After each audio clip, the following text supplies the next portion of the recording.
You are listening to the Airflow Podcast, and I'm your host, Rickey Thomas. Welcome to the one and only weekly podcast that provides information and inspiration that will help you live your life like the air that you were created to be. So sit back, relax, and flow with me.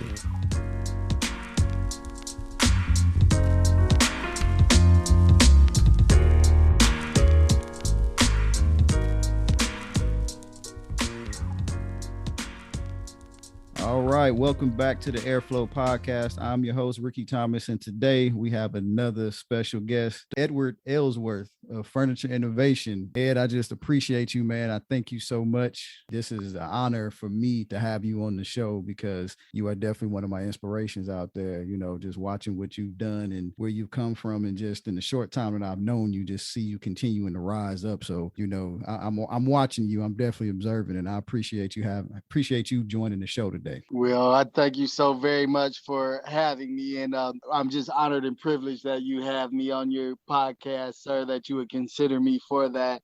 And iron sharpens iron. So part of the reason that I've been able to grow and get to the place I am is because I've been sharpening my iron against folks like you. So we just continue to grow together. Yes, sir. Yes, sir. Appreciate that. So, you know, I wanted to bring you on, you know, because I think a lot of people see where you are today and, you know, but they don't understand the story that's behind it, which, you know, I think is so great and it's intriguing, you know, and it's a great testimony to, you know, almost, you know, you can say redemption, you can say just, you know, just reclaiming your life, where a lot of people make mistakes when in their youth and they think it's over and they don't, you know, reconfigure their minds and just understand that, you know, with God, anything is possible if you put your mind to it. And, you know, take the negativity out of it and just refocus and repurpose yourself in your life, you can get to a different place. So I definitely want to take some time in this episode to really talk about, you know, where you came from, some of the pitfalls that you faced, and then, you know, obviously where you are today, which is a great place. And I know you got some stuff cooking, you know, right now for where you're going. You know, I know it's always something, you know, which is a beautiful thing. So, you know, if you can just, you know, I want to take some time and talk about, you know, your youth and, you know, experience that you had that kind of shaped your life forever. So if you can kind of talk about that situation just a little bit for the listeners. Yes, sir. I was born and raised in Saginaw, Michigan, and I know you from Flint Town, so that's right up the street. Yes, sir. Watch from Flint. I'm from Detroit. So yeah, we all around the corner. We all around sir. Each other. Yes, sir. Yes, sir. Yes, indeed. So I was born and raised in Saginaw, Michigan. I went to private schools up until I got into the 11th grade. When I graduated from high school, I left my home and went to Grand Rapids, Michigan, to go to ITT Technical Institute for Electronics. The plan was to follow in my father's footsteps. He was an electrician for General Motors, a journeyman for General Motors. And so I went to Grand Rapids, stayed there for a little bit. I transferred to ITT in Indianapolis, Indiana. I stayed there for a little bit and got into some trouble there and left Indianapolis and went to Fort Wayne, Indiana to ITT. I lived there for about 6 months. I went to a party that I was invited to and met a couple of guys. They asked me to take them to the store to get some things, and I took them to the store and stopped at a stop sign, and they hopped out of the car and robbed some people, and that ended up in a 30-year prison sentence in the state of Indiana. So I got sentenced to 30 years in the state of Indiana in the Indiana State Prison, which is by Gary, Chicago, East Chicago, South Bend, and that area. So Okay. So it was one of the roughest prisons in the country. When I came into the prison system, all the prisoners knew what I was in there for. I was running with gangs before I went in there with the Gangster Disciples. So when I went into the prison system, they asked me if I wanted to plug into the organization or to plug out, and they said they were going to put me in the school to start tutoring. So that's where I started. When I went to prison, I started tutoring in the education department. And then I was the educational coordinator for the organization. After that, I became the chief of security in the prison system for the gangster disciples. And then I became the statewide institutional coordinator for that organization. While I was gone, I had a lot of people that mentored me in old Black Panthers, people that had been locked up 40, 50 years that, they just took a liking to me, and they used to always tell me that they saw something in me. Right. And they just poured into me. So I learned business principles. I studied law. I've written a lot of law, legislative, and case law that's on the books, administrative law. So just working in the prison system, having awareness sessions and political awareness classes, legal classes in the prison system, just educating and mentoring people like people mentored me. So while I was in prison, as I went on in my prison sojourn, I transitioned from the organizational activity into revolutionary nationalism. I had an African name, Kamau Tabono Kamara. I didn't know that. Okay. Yes, sir. Okay. Yeah, I had an African name, and I used to have dreadlocks actually. I've seen pictures of that. I've seen some pictures of the dreads. Yes, I have sir. seen So it was something. It was something. It was definitely a learning experience for me. Yes, sir. God was preparing me for such a time as this, and while I was gone, I used to almost every day ask God why He allowed this to happen to me. And I wasn't aware of why then at that point, but He was preparing me for such a time as this. So while I was, as I was transitioning in the revolutionary nationalist movement, we actually broke some guys off of death row that were not supposed to be on there, on death row. They were innocent of what they were being accused of, and the system was aware of that. So we broke them off of death row, and they took me and about 7 other individuals to super maximum security units, where you're locked in a cell for 23 hours a day. I did that for 3.5 years straight. I was locked in a cell for 23 hours a day for 3.5 years. Wow. I watched people hang themselves, cut on themselves, and all sorts of things. I just kept my mind active. Sometimes I was taking 6, 7 college courses through correspondence at one time. So I mean to interrupt. I just want to, that's a lot of time to spend by yourself. And I was going to ask you, how'd you keep your mind sharp? So you were actually enrolled in classes, taking college courses at that time. Yes, sir. Yeah, I was taking correspondence courses through Indiana University. Okay.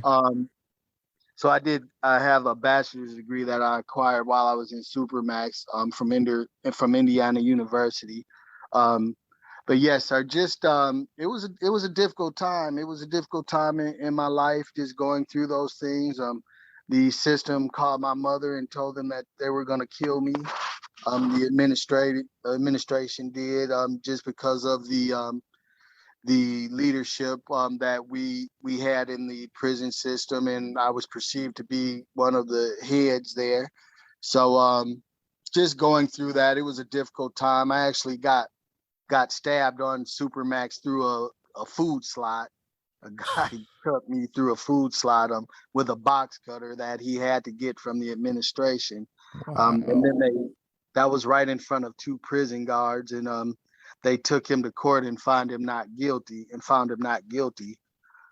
put him back on the unit. Several weeks later, I was accused of stabbing him 14 times, and they took me to court and was trying to give me an attempted murder case. They said I would never get out, but God. Yes, so there was some people that God put in place to intervene in my behalf, and so they dropped those charges against me, and I was released from Supermax 3.5 years in. So it was an experience that, out of the entire 12 years that I spent in prison, that was one of the most taxing times of my prison sojourn. But it was also a time of self-reflection, a time of self-meditation. Even now, I'm able to I'm able to deal with myself and to meditate at another place. Yes, You sir. know, because I've spent that time with self and dealing with self, and a lot of people have challenges in that area when it comes to really doing some really intense self evaluation and self examination. But because of that time of isolation and having to deal with self, being forced to deal with yourself, um, it makes you look at the world a lot differently. You're hearing the same sounds, the same things every day, so there's very acute sensory deprivation. When Yes. I came out of there, I couldn't stand for anybody to touch me, you Right. know, because you know you're lacking that. You're bells, whistles, lights, all that kind of stuff. You know, you're being deprived of all of that. So, you know, it took some adjustment coming from Supermax to back into general population, let alone back into society. Um, So I was gonna yeah, say, I was just gonna say, in that little bit that you shared, it was so much that you unpacked. You know, the last thing you said about, just spending that time and really the self-reflection and introspect and everything. I think a lot of people take that kind of stuff for granted, being able to really, and not that you have to go in prison and be in supermax to do that, but getting your mental health in check and knowing who you are is so important to your journey. A lot of people, that's how they get caught up in a lot of the wrong things, because they have no idea of self. And yes, you being able to, even though, again, that wasn't the opportune situation, but you used your time wisely, not only to educate yourself, but to also find out who you are and what makes you tick, and be able to control yourself. So all throughout the process of you running with the wrong crowd to figuring out, because obviously through the process you're a smart man, very smart, obviously being able to continue to focus, to educate, to organize, being put in positions of leadership. And I don't think people understand that, gang culture, especially in prison, it's an organized activity. It's not just, willy-nilly. It's just, kind of the wild, wild west. It's organization. So just very much understanding so. you being Yeah, put in those positions, God was preparing you, and you didn't really know it at that time, being in front of Black Panthers, getting that kind of wisdom and knowledge from folks that have come before you. You said you learned about businesses, just different things like that. Like, that just lends to the story as we continue to move forward. But I just wanted to touch upon that because that's very powerful, and a lot of people, they just don't take that time to realize that, yes, it wasn't the opportune situation, but use your time wisely. Don't just sit yourself in a place where you have too much idle time, because that's where things go the wrong way. So, I definitely appreciate that part that you shared. And, I just wanted to stop there and just talk about that. But please continue on. That was good. yes, sir. That and what you said was good, yes, sir, because it did give me a heightened not only time but just being in that environment. You get a heightened knowledge of self, Yes, yes, sir. sir, and those things are foundational for whatever it is that you decide to do in life. You have to know yourself. To thine own self be true. It's Right. that old adage. So it did allow me to again to reflect, to introspect, to evaluate and examine myself at another place, and it made me more goal oriented. So rather than sit back with idle time and allow the enemy to work on my mind as he did so many people who were in that place, Right. it just it allowed me to be able to be goal oriented, to set goals that were seemingly impossible in that kind of environment, to acquire college degrees and to do those sorts of things in an environment where that's just it's everyday Yeah. hostile. It's hard to So focus on getting an education when somebody is trying to take you out. somebody's trying to kill you, yes, That sir. that is And that is rough to live yes, daily sir. knowing that.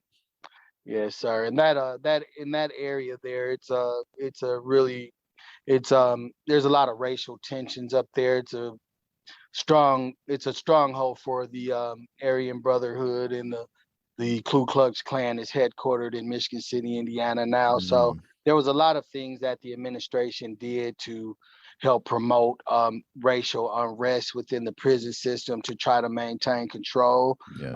pitting one organization against the other one, so that the focal point wouldn't be on the administration so much as it would be on the inmates, pitting the vice lords against the gangster disciples and the four corner hustlers against the vice lords and the Aryan brotherhoods against the other organizations that were there. So it was something just to be able to sit at the table and have conversations with people from various backgrounds and various walks of life, and to come up with ideas and with solutions to problems that function in the best interests of the inmate population.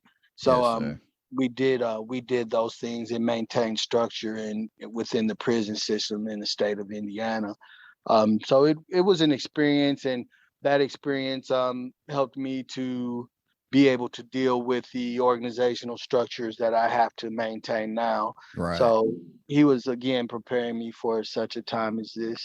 Yes, sir. Yes, sir. So, going through, going through the prison system, learning what you learned and really preparing you for that next phase of life. So, you at some point, are released from prison, and I'm not trying to minimize the story, but at some point you get released out of prison and you transition back into the regular world, and the question is coming, how did you get into the furniture business? But, I think there's a little bit left between that time, but how did you get to that place of, I'm working in the furniture business, or are you have an idea that I want to be in this business? Okay. I guess I can tell you, okay, when I got out of prison, and that's a whole nother story. The day that I was supposed to walk out of the prison system, I was sitting at the door with my stuff, and the administration said I had to do 2 more years because they misinterpreted a law that I wrote for time cuts for prisoners to get GEDs, high school diplomas, associates, and bachelor's degrees. So hold on. Let's not graze over that. They Yes. misinterpreted a law that you wrote. Yes, sir. Yes, sir. I wrote a proposal to a state legislator in Gary, Indiana, and he took that proposal to the legislature, and it became law. And what it provided for was time cuts for prisoners that got GEDs, high school diplomas, associates, bachelor's degrees, and trades. They also got time cuts for completing anger management and for doing anger management and substance abuse. So if they completed programming there, they would get time cuts up to a maximum of 4 years off of your sentence. So I received a 30-year sentence in the state of Indiana, and with good time behavior, that meant I would do 15 years, and then I could get an additional 4 years off of that 15, which means that I would have to actually serve 11. Okay. But the administration interpreted the statute differently. They said the 4 years should come off the 30 to make it 26, and cut the 26 in half to make it 13. So that was not the intent of the state legislature. I was able to get released 2 weeks later after filing a pro se. That means I filed it myself, a petition for writ of habeas corpus for immediate release.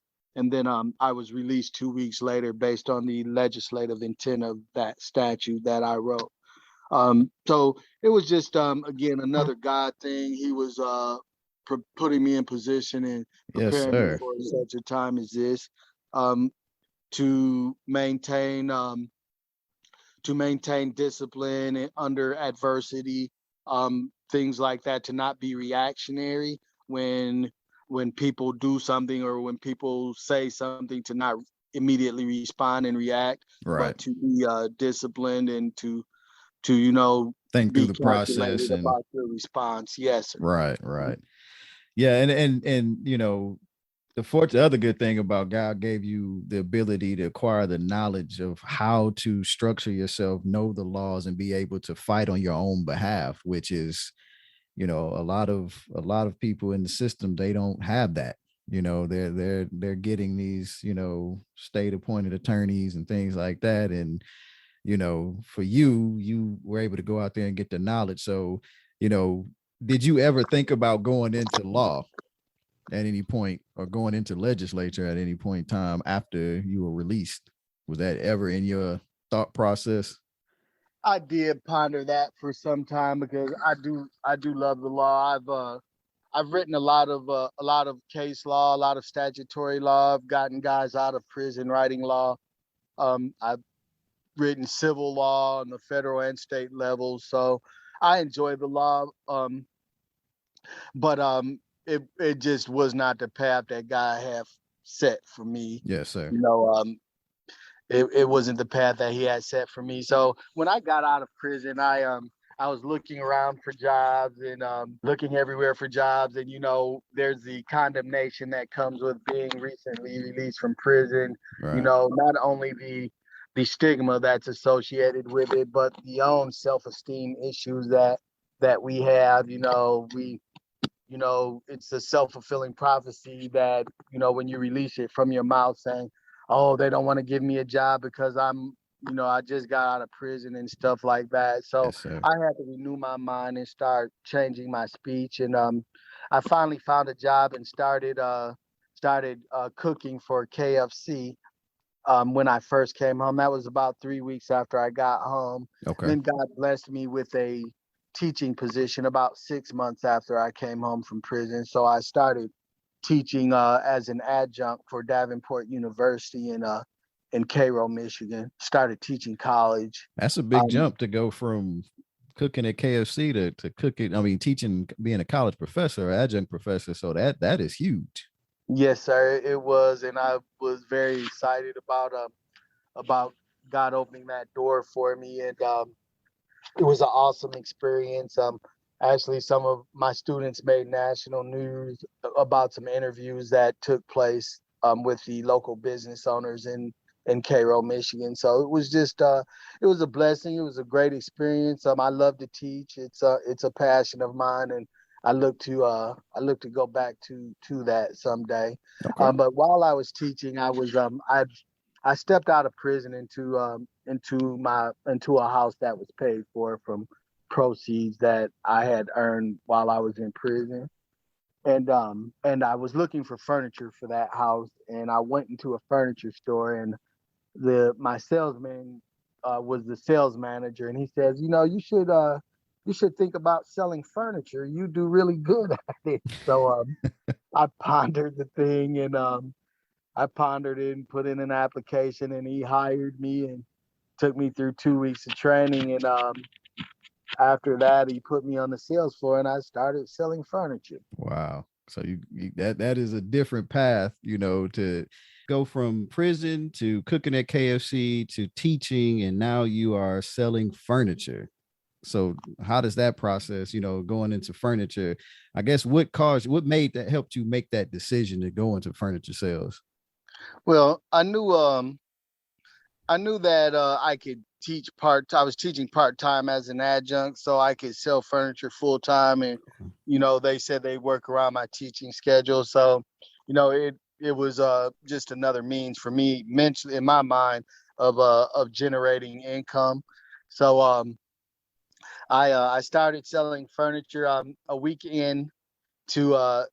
after I got trained. I think a week or two after I got trained, he put me on the sales floor, and the sales manager, the first customer that I said hi to, they went to the back of the store, and he went back there and wrote a sale up.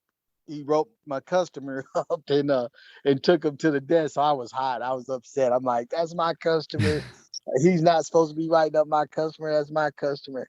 But after he did that, and he walked past me and was popping the paper in my face, he said, Ed, these people are coming in the store, and they are trusting you they're spending thousands of dollars with you, and they're trusting you to furnish their home where their kids sleep, where they eat dinner. So they want to know that they're spending money with somebody that actually cares about their home. So you can't just let them roam around. You have to be attentive to them, and talk to them, and do needs assessments to determine what they need and what they desire for their homes. So after that, I started, being a little bit more attentive to my customers and really enjoyed what I was doing.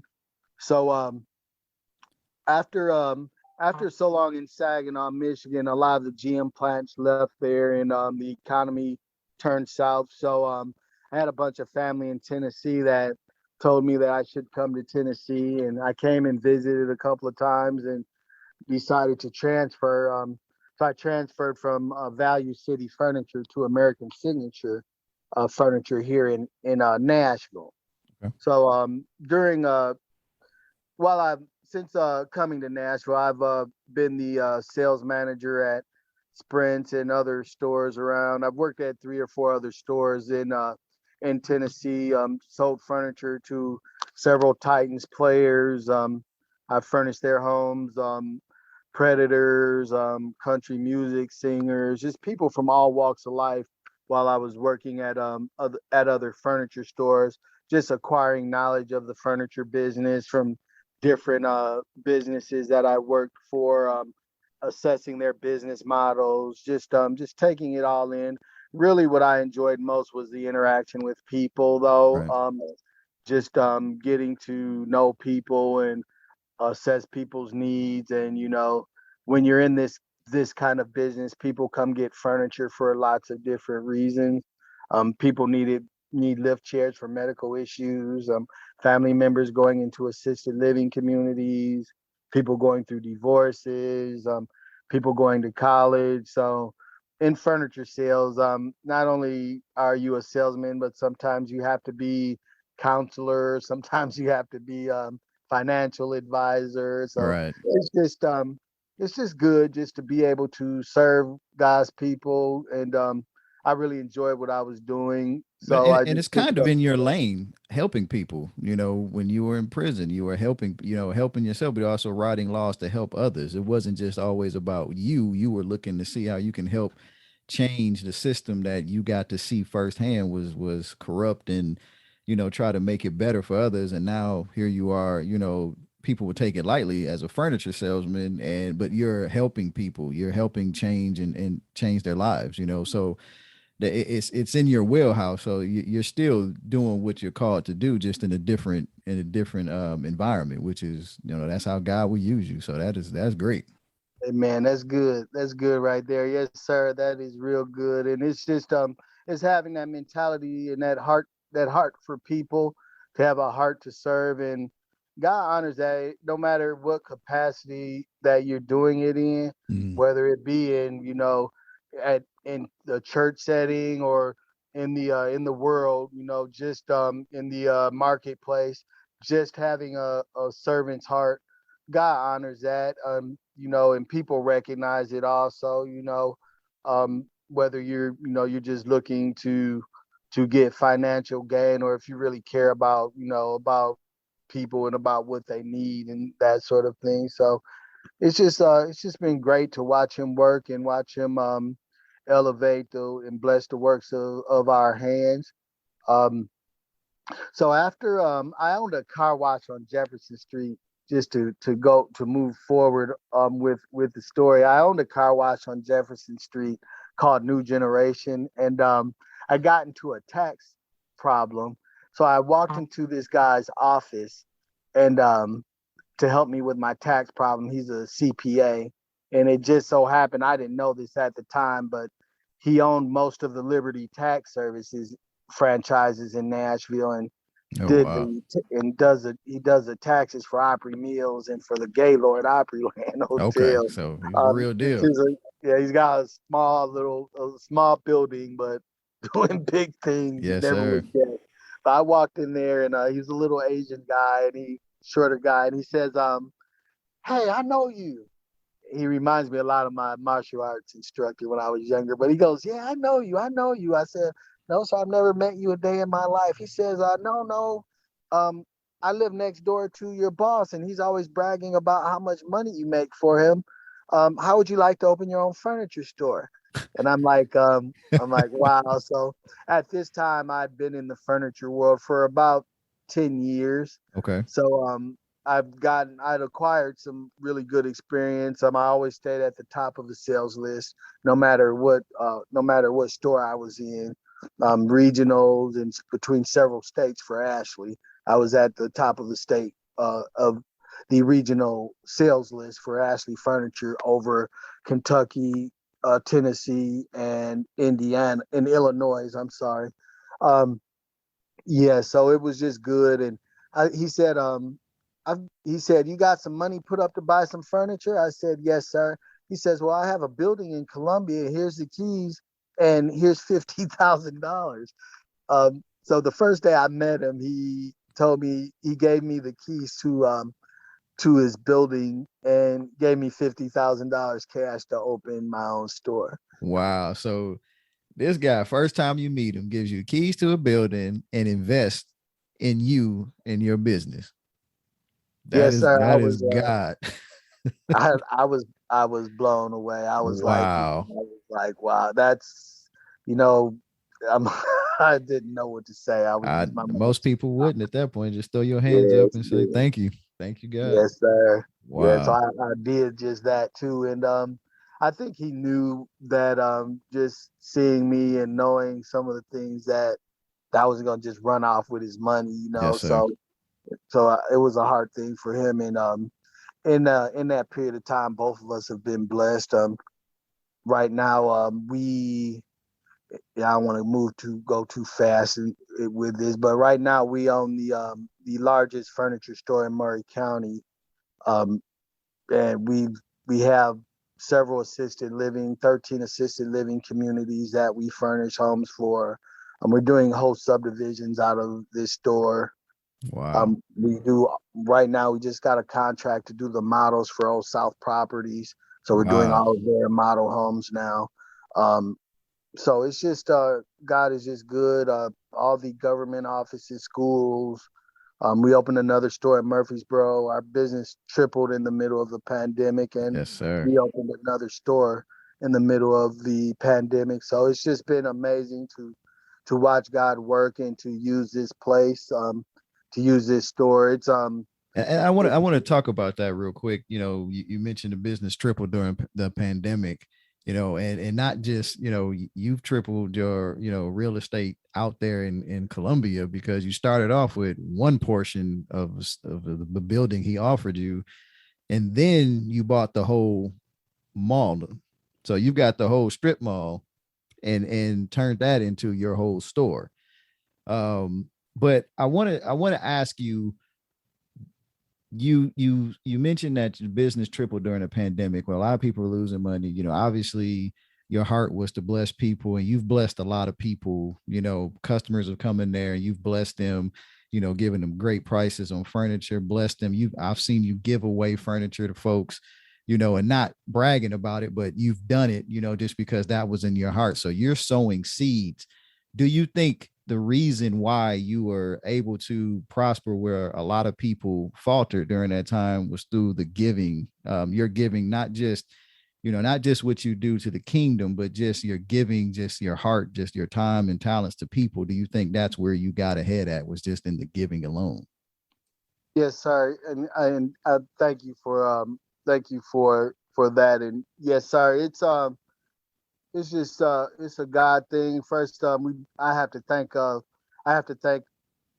my pastor, Apostle Amos Howard, for giving us that revelation on seed time harvest and on giving, and to our partners over at Living Truth Christian Center for all of the all of the love and all of the knowledge that they have bestowed upon us to help us get to this place. But it is a God thing. It's the Bible says that give and it'll be given to you.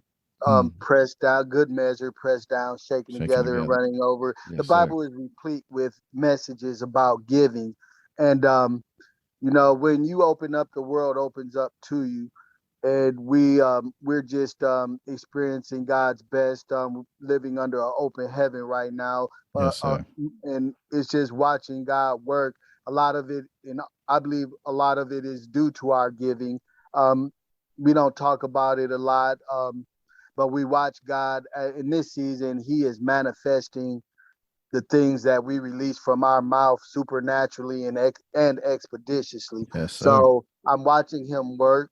I'm watching him walk out some things for us that, it's just in the natural sense, man would call it impossible. But Mm-hmm. we watch God time and time again do the impossible. And we know that it's because of some of the seeds that we've sown. Um, we don't talk about it again a lot, because the Bible says if you do it in silence, God will reward you publicly. Yes, sir. So we don't And, talk about it a lot, but and you're reaping it. yes, sir. We're watching him reward us publicly. But just to share a few things, Yes. I was listening to the Faith Refresher. I spoke at our Faith Refresher in 2019, and I made a statement during that Faith Refresher that um, my wife and I were getting in our spirit to sow $100,000 seed, is what I said during that Faith Refresher. And we watched only a few months later, we were blessed to be able to write that check.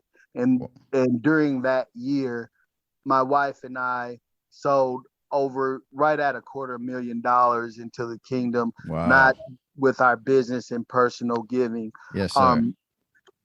And to be able to, and we didn't miss a penny of it. God just supernaturally increased it, and we're watching him manifest 100-fold on our seed, on everything that we sow. We're watching him manifest the 100-fold. So we're looking for a $10 million harvest on our $100,000 Yes. seed. Yes, And sir. we're watching him do that brick by brick.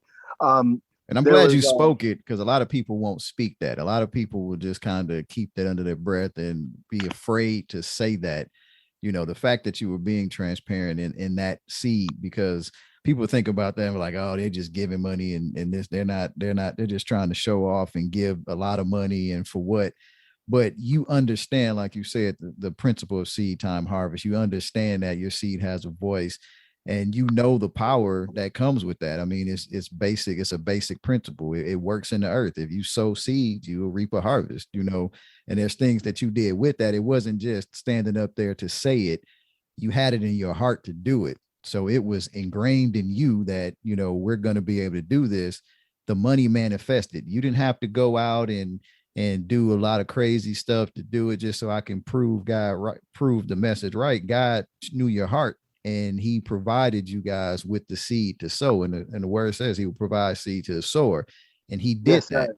and Amen. now you're able to move forward. And now your faith is elevated at a place, because I'm sure at that time, and some people would try to fight against, there's a little fear that rises up when you make a statement like that, to say, I'm going to give that much money in front of people. But the thing is, you had it in your heart to do it before you even stood up there and said it.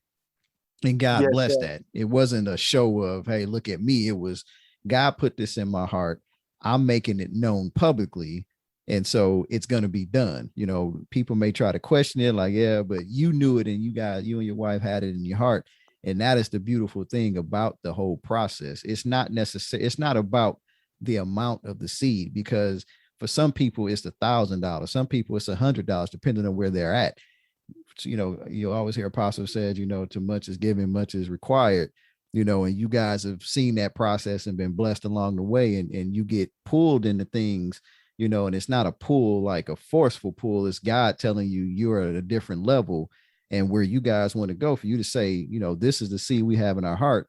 We're going to sow that. And now you can claim and say, I'm looking for that $10 million harvest, and say it with boldness, knowing that God is going to provide that. And it's already in motion. And that's the beautiful thing about it. So, I always hear people, say negative things about giving, and, oh, you just going to give to somebody or give to the church and they ain't going to do nothing with the money. Whatever the church does, and we sow in fertile ground, we know that. Amen. But if we heard God say something, you do it and let God deal with the rest. You've done your Yes, sir. part. So I appreciate you being transparent in that, because some people won't do that of fear of people looking at them wrong or something. But there's no fear. You're a giver. It's in your heart. You're gonna do it, and that's just who you are. It's your DNA. So and that's why you are where you are. A big reason for Amen. that. So I just wanted to Amen. touch upon that. I apologize for That's good. interrupting, but No need to apologize. That's real good. And it has to be for God to honor it, it has to be a heart thing. You know what I'm saying? yes, sir. It has to be a heart thing, because if you're giving for show or to be seen or anything like that, that's like casting your seed upon a swine. Right. So, God's not going to honor that. So it has to be something that's done from the heart, something that, that you genuinely desire to do. And when it does come from the heart, God will just bless it according to his biblical contracts, and that's what they are. They're contracts. Yes, He sir. said, if you do this, if you're willing and obedient, you'll eat the best of the land. Yes, If sir. you honor your father and mother, it will be well with you. So if you look at the Bible, it's full of if you do this, I'll do that. If you do this, I'll do that. So he's gonna do his part. Yes, sir. He's true and faithful to his word, so he's gonna do his part. The only thing is us holding up our end of the bargain. Yes. And, yeah, and I'm gonna do a whole thing about, because some of that is from I've watched fear. Written things down that years ago that God has manifested, and we're pulling this stuff out and looking at it, and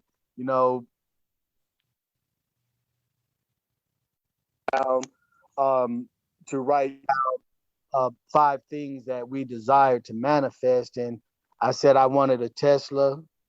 We checked that off the list. Yes, sir. I said I wanted to open a store in Murfreesboro. We checked that off the list. I said I wanted a house with a hot tub in it. He gave us a house with 3 bodies of water in it. Yes, so sir. Anything, I said I wanted to work 3 days a week. We still working on that one. But hey, it's gonna manifest. It's gonna manifest. But you know what? It's another important nugget that you shared there. And again, I'm stopping you to call these things out, because you said, you wrote it down. And a lot of people miss the small steps in the process of actually taking time to write down what you are asking, what you're desiring, what you want to manifest, having that vision in front of you, actually write it down, Yes, sir. Yeah, but writing it down and making it plain, you were saying, yes, sir. Yes, sir. Is good. That's good stuff there. And you're able to see things manifest, not only speaking it, but the Bible does say write it down and make it plain, and you'll be able to see God work and God manifest the things that you say and that you write when you're being faithful to his word. Yes, sir. And you did the same thing. And when you were incarcerated, you had goals, and you wrote down the goals to, write the legislature that you did, get the degrees that you got. So again, the principle is working through different stages. So, that is important for people to see that. Like, this isn't just, we're not just saying this stuff, for, just for show. Like, there's a reason why you write something down and you keep it in front of you and you speak to it all the time, because when you see it manifest, that is what's going to encourage your faith to continue to move forward and go higher and higher and where you are and from going where you were. So having that to go back to, and like you said, you can pull it back out, and you can remember, and you can kind of see where God has brought you through, and that just encourages you to go higher and higher. And that's where God is trying to prepare you. And that's the flow. As an heir, that is where you're going. You have to continue to go to get that blessing. This isn't the stopping point. There's much higher to go. So that's an important nugget to make sure that you're definitely, writing down what you're desiring, having that vision in front of you and your family, and continue to work on that. So that's a good nugget. Appreciate that. Yes, sir. That's good. That's good. Yes, sir. That is good. Yes, it's just a blessing to watch God work and to see what he's doing in this season. Yes, sir. It's just amazing. He is growing and increasing us in faith. We're seeing our faith match our expectation. Mm. When you have faith for a thing, you expect for it to manifest, and when your faith and your expectation are married, so when you have faith for a thing, you expect for it to manifest, and when those things come together, your behaviors start changing to bring those things into reality. Yes, sir. So it's just watching God do what only He can in this season, and it's he's just functioning in the supernatural. That's where He works at, in the supernatural, and that's just where we try to reside. Right. Right. Good. And that's the blessing of it all. I mean, and that's not to say that the enemy, and there's no test or challenges that come with this process.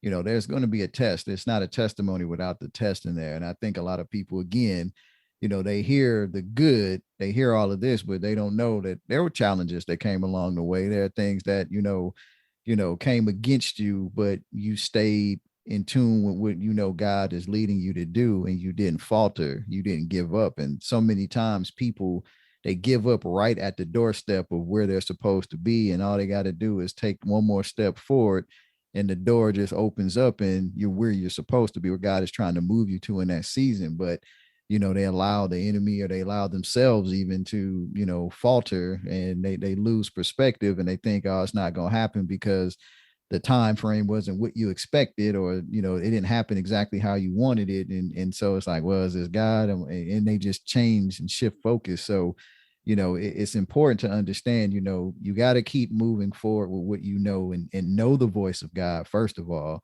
It's the same thing that Chef Gerard mentioned when I talked to him and his story. Knowing the voice of God, and not only knowing the voice of God, but also acting on what God is telling you to do. Yes, sir. That is big. Some people hear God all day and they try to shut it out, like, nah, God can't be telling me to do that. That don't sound right. And it's like, no, God is telling you to do it. You just in the flesh don't want to do it. That's right. So that's right. That's good. yes, That's sir. really good there. And everybody faith like Pastor Winston said, faith is a muscle. It has to be exercised. Yes, sir. So even though God gave each one of us the same measure of faith, all of us aren't, we're all growing to utilize the full measure. Yes, sir. And we're at different faith levels. My faith today is at another place than what it was a year ago. Yes, sir. But it's just a culmination of things that help to grow people in faith. And God's dealing with me in that right now, because He uses this place for me to help other people. And I know part of that is my testimony. Mm-hmm. Yes. And I know a big part of that is my testimony. So it's a balance for me and I'm listening to God instruct me, not wanting to sound braggadocio, like I'm bragging about yes. that God has blessed me with, but also to be able to reveal some of those things, and some of the, for instance, like we were discussing earlier, some of the seeds that we've sown, and yes, sir. some of the things that we believe God for, and watch Him manifest for us to help increase other people's faith, right, without sounding like we're bragging or boasting. And one of the things that the Bible says is that God works. The way that God works is He does it in a manner where it's supernatural, where you can't boast because you didn't do it, because you couldn't do it in a natural sense. yes, So sir. that's how He's been working for us. He's been taking the impossible and making it possible. And when and we just give Him the glory, and that's what He wants. So we give Him the glory, and we reap the benefit. Yes, sir. We're able to get the benefit. So that's what we do, and we just praise Him and give Him the glory for all that He's done and that He continues to do in our lives and in the lives of the believers, the people that we sharpen our iron against. We celebrate with you all your victories, your successes. We celebrate them as if it were us, right. And we watch God honor that as well. So because He said in the Bible as well that whatever good thing you desire for someone else.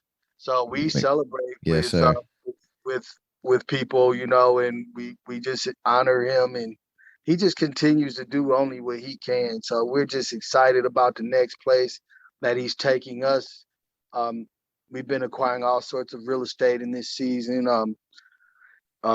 And just watching God do it. Yes, sir. And that's important too, because I think from a business perspective, you and your wife have a pretty nice portfolio, not just furniture stores, have other real estate endeavors, stock investments, different things. So, from you and your process and how you've, how you and your wife have developed and come up and through this journey, how big is it for you to make sure that people understanding that they need to diversify what they're doing, diversify their investments, making sure that, they're involved in more than just one type of thing, because there's so much money to be made out there and people lose focus and lose sight of, having those different streams. And, you guys have multiple streams of revenue, which, we're taught, you need to have. So when one stream is kind of, starting to go a little dry, you got other streams to pick up, and then you just, and it's a lot of it is cyclical too. So you can kind of shift focus to other things. So, from your perspective, how important is it for you to make sure that you've got diversifying interest in what you've invested in? It is vital. It is vital that even within any business that you have, there's different streams that you can. So at the furniture store, we sell furniture, and that's one stream of income. But we also deliver furniture, so we generate profits from our deliveries. We also sell a fabric in a extended warranty, so that's another stream of income. So there's several internal streams that we have. We rent U-Hauls here, so that's another stream of income that's internal. So there's several streams of income within the furniture store that we generate. And so not only internally, but again, as you said, stock investments, properties and things like that. It's very important to diversify. So like you said, when if one stream goes, is not doing as well, then you start focusing on one of the others. But one thing that I noticed, when God ordains a thing, there's no worry and there's no concern with that. Yes, sir. When God ordains a thing, it's gonna be blessed anyhow. Yes, and sir. It doesn't matter what the world looks like. It doesn't matter what the circumstances look like. Everybody else could be complaining, and we've experienced that so many times. There's furniture stores that closed during COVID. Right. Good, that went out of business. Our business tripled. So it doesn't matter what it looks like. What matters is faith. Yes, sir. What matters is putting your faith to work. Yes, so sir. God has given each of us that measure of faith, and he said the just shall live by faith. Without faith it's impossible to please him. Walk by faith and not by sight. So we just believe God for the things that we desire for our life. And God knows that we're going to use them for his purpose and for his plan. So he just he makes it happen. He makes it happen for us, and we just honor him. We honor him through our seed, through our giving. We honor him through our praise and our worship. And we just watch him do it only he can. So, yes, sir. So that it's good to be diversified, but I believe also that if God has ordained a thing and he has instructed you and given you direction to move in a certain place in the marketplace, in a certain way, or with a certain commodity in the marketplace, and God has instructed you in that respect, that he is not going to give you that instruction and not give you the means to be able to generate wealth. That's good. Wealth, if he's ordained it. Yes, now, sir. So that's just how he works, and we just believe it. We put our faith to work. That's how we yes, live. Sir. And then the key is, like you said, if God ordained it, then you can rest on that. It's done. You don't have to worry and stress about that. And that's good. That's a good reminder.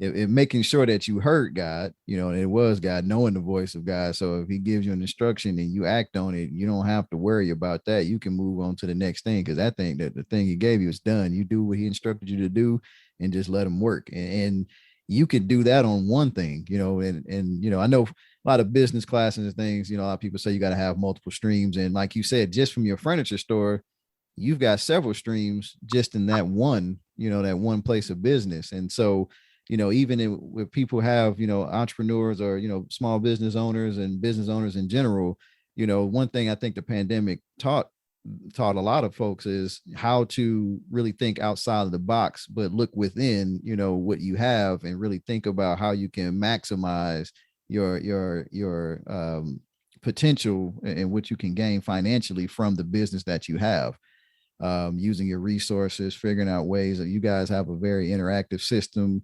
and the internet and with the screen that you have to find furniture and just the process. I know you've got a new website now that's even more interactive than before. So, finding ways to assist customers and help people, not just to get them to the store and then you throw them some crazy sales line. Like, you're actually, helping people to find stuff in their own homes.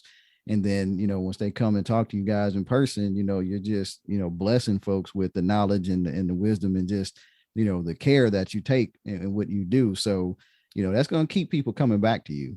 That's going to keep people coming back to you and your wife.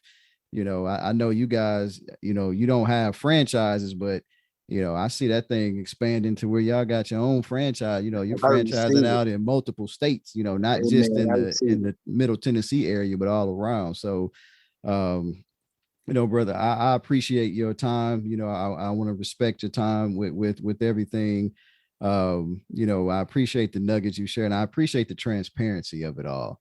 Because sometimes people need to hear this. That's the purpose of this podcast. It's really, hear the stories, and be able to get that information, get the inspiration from that, and then take action, today, get out there, write down if there is one nugget that people drew from the day, is understanding to write it down what you desire, write down the vision, make it plain, and speak to it, create a vision board. These are basic things that, we learn in the church, but even, I've been around several people that are not even believers and they have vision boards. They use the phrase of, the universe will bring it in.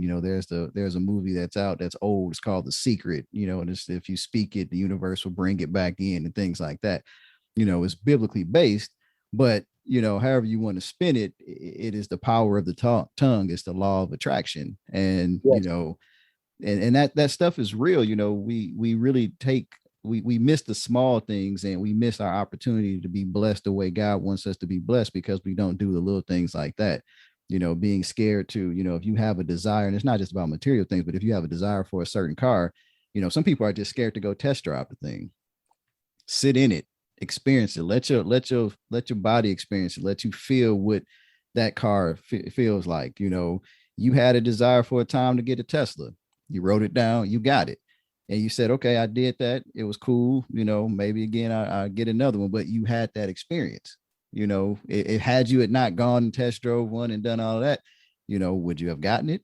Maybe not, because you didn't take the time to do it. So I think, and then write it down and say you want to get it. Some people are afraid of what others think, and that's going to cost this. And, if you write it down and God provides it for you, you ain't going to worry about it. So, yes, sir. And that's another thing is you have to just, those naysayers and all that stuff, you just got to tune all that out. Yes, sir. You have to just, not pay them any attention. And if they are naysayers and they're, you just got to get them out of your way and out of your circle. I was listening to something not too long ago, and the gentleman said that if I give you $1 million, you better become a millionaire quick, or you'll be broke. Yes, sir. Before too long. So it takes a renewing of the mind, and that's what a lot of it is our thinking. As you said, we've been trained to have a consumption, sustenance mentality, a poverty mentality. Yes, sir. Versus a productive mentality. We've been taught to have a consumption mentality. Mm-hmm. And with that consumption mentality, it's a paycheck to paycheck type of mentality, versus producing things that's going to establish generational wealth for you and your family. Right. So it's just good. And it's that regeneration. Yeah, it's the mentality, is that survival mentality. You hear people say, I'm just going to, some people are just very good at saving money, but not realizing that that money isn't doing anything for them, just sitting in a bank. Yes. There's nothing wrong with having, money in the account, but God gives seed to the sower. Means you have to give, and it's not just giving to the kingdom, but being able to, he gives you money to spend on things to invest in. He gives you money to spend on investing in people, investing in yourself, investing in your business. It's not just about taking the money, sitting in an account and just saying, okay, God, expand this, because that's not what he's giving you the money for. It's supposed to recite. You're supposed to be you're supposed to continue to regenerate money. Wealth is supposed to, you talk about the wealth transfer. Money comes out of your hands, and as soon as it comes out, it comes back multiplied to you. Amen. If you work that principle. So you've got to, and that's just a mindset. It's a poverty mindset that we've got to try to break, through faith, through speaking it, through writing it down, because it's more than just saying it. You got to internalize it too. It's a lifestyle. It's a Yes, sir. lifestyle change. It's a It is. lifestyle It change, is. is what it is. So and it's just something to watch him work. Yes, sir. It's something. It's yeah. When it's a lifestyle change, and just to be able to release it freely and not think twice about it. Um, God just honors that. He honors that. So it's just good. This is good stuff. Yes, sir. Yeah, it's good to see it, and I see it in different people. I see it in you, and like I said, it encourages my faith. It gives me that inspiration. But it's one thing to be inspired. It's another thing to take the information, the inspiration, and then create those actionable items and then move forward on there. And I think that's the gap, and that's what this is. That's what this podcast is about, and that's why I want to have people on there like you, on here like you. I definitely want to have you come back, because I know God's going to continue to blow your mind, and I'm going to continue to sit back and cheer from the side and watch it. Well, he gonna blow our mind. He gonna blow our mind. Oh, yes, sir. Yeah, the Bible says in the mouth of two will a thing be established. So he gonna blow your mind and my mind. Yes, The sir. Bible Well, says I two or agree. more are gathered together, huh? Well, Yes, we sir. together, and we there. Sir. So I'm on Yes, the ride with you. yes, I'm sir. cheering, and I know you and your Amen. wife, y'all are showing us so much, and it's not about we don't sit down and chop it up all the time. And that's the beauty of some of the things of being able to have social media and different things, because I see what people do, and I know the hearts of the people that are doing it, and I see how God is blessing you guys. And I never, that's one of the things about our communities. We don't, for when I say our community within our church and just people that we're around, that we associate with, we make sure that, people are truly cheering for the success. They're cheering for you. They know, they see what God is doing. And, when I see God working for other people, I'm like, well, I know he does it for me. I've seen him do it for me. I know he's going to continue to do it. So, Man. let's keep raising the bar. You raise the bar, I'm raising the bar with you. Yes, sir. Y'all, it's not a race against each other, but y'all helping to continue to elevate that thing. And that's what I Amen. really appreciate, from you and your wife. So, again, I 100% appreciate this. I thank you for your time. I know you running businesses right now. I do want to say, if you could just tell people how they can get in touch with you with Furniture Innovations, where your store is located, website, and all that, so we can make sure that they're coming out there and getting some of that good furniture you got. Well, thank you so very, very much. I do appreciate that. I appreciate you for having me on this podcast. Also, God's going to continue to bless it, bless you. He's going to use you in this podcast to increase other people's faith and to take people to the next level in faith. And when we go to the next level in faith, the material aspect, it will be provided. Yes, The sir. substance will be provided. It will be provided with God's best. So we I just believe by receive faith that. that He is going to manifest that for you in every respect, for you, your house. And we're watching God manifest the things that we say expeditiously. Yes, In the sir. time that it took for the olive tree that Jesus cursed to rot, Mm, that was overnight, yes, that sir. he's manifesting these things expeditiously for us Yes, and for you. So we just believe by faith that I that receive it. takes place.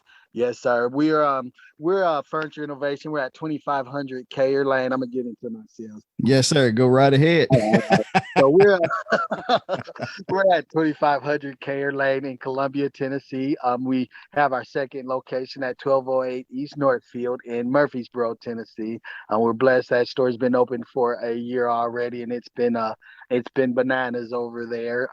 But that's 2500 Kayer Lane in Columbia, Tennessee, and That's 1208 East Northfield in Murfreesboro, Tennessee. That's furnitureInnovation615.com is our new website. Our old website is still up. That's 931.com, furnitureInnovation931.com. But you can check our new website out. It's phenomenal. furnitureInnovation615.com. All right. Now y'all saw how he went to sales mode. That's how you know. And he does some great commercials. So if you ever get a chance, look him up.